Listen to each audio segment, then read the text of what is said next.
La période des vacances en France est bien sûr marquée par les risques d'incendie, on l'a vu, mais aussi par un temps consacré aux loisirs et au sport. Et vous êtes de plus en plus nombreux à pratiquer la plongée sous-marine.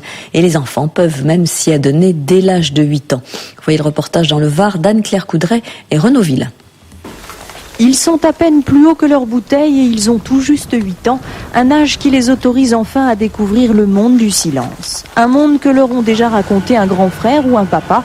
Aujourd'hui, ils vont aller vérifier par eux-mêmes. Petite mise au point avant l'aventure. Quand on descend, qu'est-ce qu'on fait? On équilibre les oreilles. On équilibre les oreilles. Alors comment on fait? On presse le nez et puis on souffle un petit peu. Donc regardez, en ce moment, il y a énormément de girelles. En plus, elles sont enceintes. Elles ont des petits bébés. Donc on va pouvoir bien les observer. À 2 mètres de profondeur, oubliez le poids des bouteilles et il n'y a plus que sa respiration à écouter. Doucement, ces très jeunes plongeurs se laissent guider par les moniteurs.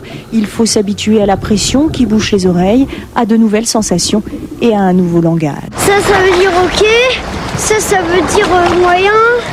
On avait l'impression d'être dans le vide, où on n'entendait rien. J'ai eu l'impression qu'il y avait de l'eau qui me sortait des oreilles.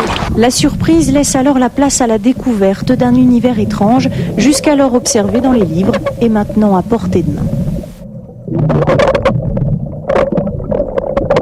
C'est magnifique, quoi. Faire plonger un enfant, c'est vraiment l'idéal parce qu'on arrive à les faire bouger sous l'eau comme on veut.